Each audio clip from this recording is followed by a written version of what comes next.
with how things have gone, did it affect like exclusivity? Yeah, I think over time it's made DJing easier to do, Hmm. and that's not a bad thing. And so there's different opinions out there. People will say, the old heads will say, "Oh, this is not what DJing is about. DJing was all about records, yada yada yada." But there's good things that come out of this too, which is you get people that might not have ever been able to DJ who now have an easier path to get into it. And what happens is that you get maybe more uh, variety of music that Yeah, or definitely. more opportunity Hmm. for these beautiful tracks to be created, which would have been too intimidating for a person back in the day. Now they're able to get into it, they're able to DJ and then eventually grow into production or whatever path they take, right? I think there's more opportunities that are happening now because it's gotten easier, and that's not a bad thing. Oh, definitely not. But do you think that makes it harder to find like your own sound um or your own style? yeah, I mean, it just depends. I It mean, depends. Hmm. everyone, your style just depends on what you listen to. Like for me, I would love to do a set where it was like rock and hip hop, like a DJ AM set. Like to Mm. do that Oh, that'd be sick. to do that again. Like Yeah, I've done yeah. it before, but I would love to redo that. But it just depends on kind of like how you're brought up, like what music that you like, what music you don't like, and then how far you want to push the envelope in terms of mixing those two genres. I mean, there's one guy right now. I think his name is Ray Berger, Yo Ray Berger, and he's pushing Latin uh, into like EDM too, like along with like Mm. Deoro and stuff, Yeah, yeah. right? Hmm. I think Deoro's like really helped out there. But like he's like Ray Berger's like pushing some like classics, and I mean, or not classics and some new like norteños music, Mm. like So he's like with mixing. the accordion and stuff like you would never think, like, oh, like that with like techno, like Yeah. Hmm. that to me is wild. But it's also cool to see how far you're willing to push the envelope, going somewhere that people might be nervous about. Like I would have been nervous about that too, like, but it's a hit now. Hmm. um so yeah. How do you have I guess the courage to experiment like that? 'Cause I know like you said before, like that's something that make me nervous too. There's certain things I love, but even sometimes like it's not the same thing. But like say you're like on a road trip with your friends, and you're trying to actually enjoy the road trip. So there's some weird stuff that I like. Like I probably wouldn't be blasting new disco Hmm. on like a 5 hour car ride, Right. even though I love it. Like I know it's gonna make me excited. But how do you have the courage, like as a DJ, to experiment, but show your style or show like they'll probably like this song Hmm. or like this is something that I know I love, Hmm. and pick the genre or pick the top ones from that genre that you don't think most people would like. I'm just gonna start us by saying this. It takes a DJ. It takes a thick skin to be a DJ, because you get a Hmm. lot of, hey, like, this sucks. First of Mm, all, yeah. over time, Yeah, yeah, yeah. and maybe it was just me. I'm just kidding, but like, um, yeah, I mean, like you get a lot of criticism, I think, as a DJ, because you open yourself up to literally everybody in the room, right? You're the one that's being judged accordingly, and rightfully so. You're the one like providing the music, so I think the DJs that flourish are the ones that are able to take that have that ability to take in that criticism and make it like productive. Like whether it's a you suck, or whether it's a hey, like, can you play a little bit more of this. Those little types of feedback help grow you, or the environment that you're in order to be more successful.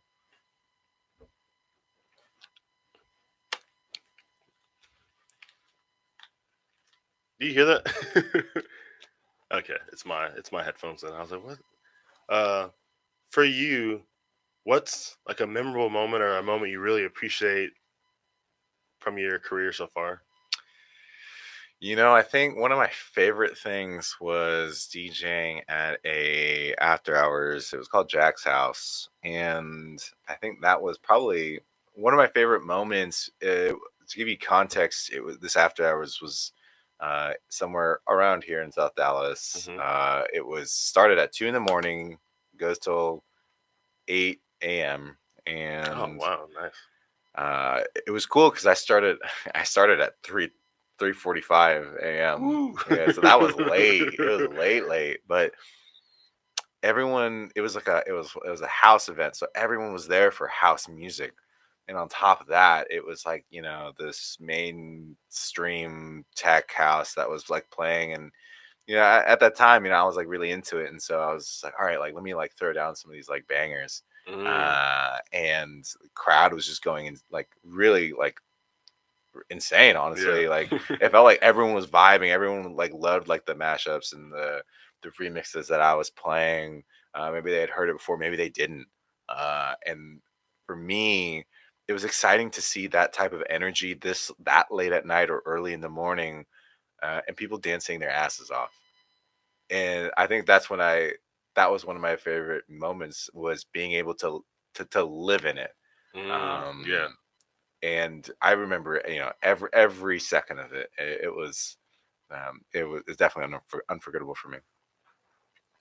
I had one like that where it was I got pulled aside. I don't know. Maybe it was. Where's Jack's house at? I can't Was it remember. by It'll Do? It used to be. I know that there's been some phases of where it's Okay. been located. So So it gave me the mental image of this place that I went to. I remember I was at It'll Do one night, and my friends and I were about to walk home to my place, and some dude pulls like, hey, like we're having like an after party like here, blah blah blah, and it was like right around the corner from It'll Do, or like right down the street, and we mhm, go in there, and it was just like immaculate mhm, energy. Everyone was vibing. And it was like a mix of like house, like some like R&B, some other like classic stuff, mhm. and everyone was just enjoying themselves dancing for 3 or 4 hours. Like 3 o'clock, Right. it's like, oh wow, like Yeah. those are the places I probably enjoy going to the most. 'Cause it's just like everyone's on the same page. Like we're here to have fun. We're just like here to enjoy the night. Like it's just, Right. yeah, just enjoy the music. Like we all know what we like. Like we Mhm. like this type of shit. Yeah. Let's vibe out. Exactly. uh, and I guess craziest and like one that was bad. Craziest. Um, you know, I I think of a crazy time. There's two, and there's crazy good and crazy. I wouldn't say bad. I wouldn't say it was crazy bad, but I thought it was hilarious. At the time, it's not Hmm. hilarious. It wasn't hilarious to do now. But okay, so let me go with the first one. So craziest. I think it was crazy emotional. For me, I was DJing at Top Golf, and this old couple came up to me and they asked for a track. I can't remember what it was to save my life, but it was something, some kind of like low key dancing kind of vibe. And I remember playing that track, and then they were really like emotional after that. They're like, "Hey, like we've been going through a hard time. We've been," because it's kind of like an older couple, Yeah. right? Hmm. And they, really, it made their night, and it made it very beautiful. And I remember it because they said, thank you so much, like we really appreciate it. And we or like it was kind of like seeing them, this older couple, like falling in love again, Oh, and that's amazing. Yeah. to me, I was just like, wow, like this is actually like why I do this. Like this Hmm. is like the fruits of the labor right here, is this. So that was like crazy emotional. Now, the fun transitioning to the other crazy one, I remember there was a fight going on at a hookah lounge, and I remember I wouldn't say I was instigating it by any means, but like it was just happening right by the decks, and I was just trying to say like, oh, like what's going on, guys. And I was trying to be a little cheeky, Hmm. and I started playing Nuck If You Buck, and I think and I think I made it worse. And No.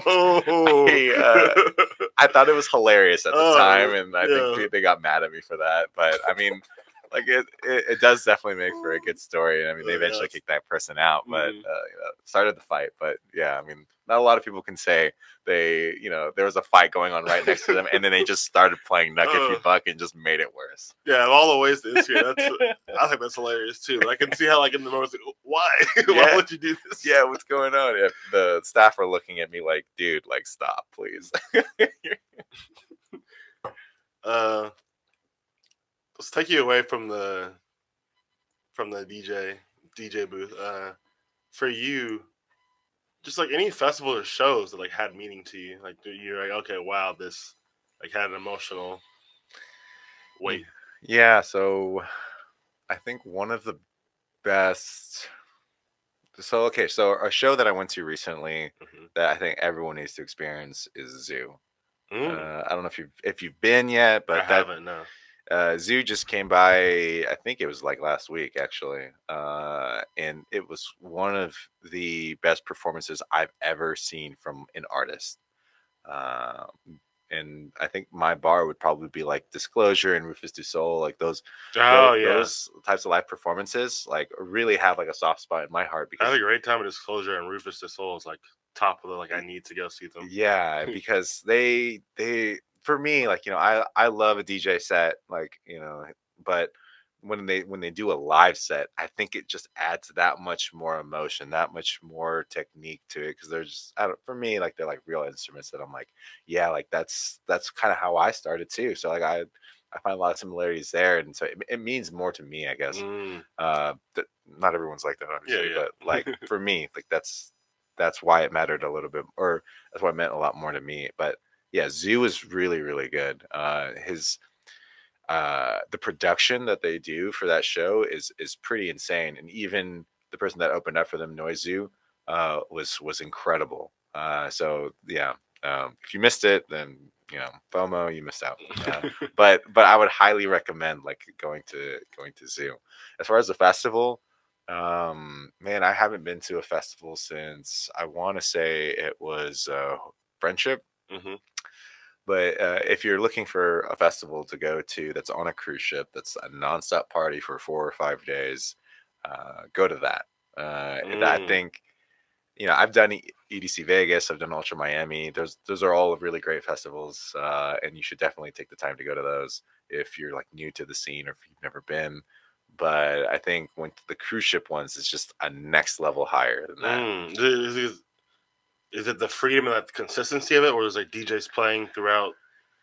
I think it's the environment. I think is really great because you are in a boat with all of these artists and they're all playing throughout the night. And if it ever gets overwhelming for you, you can always go back to your room and you Mm. can And always like take a wind nap, down. wind down, and then get back out there as soon as you're ready to go. I can't tell you how many.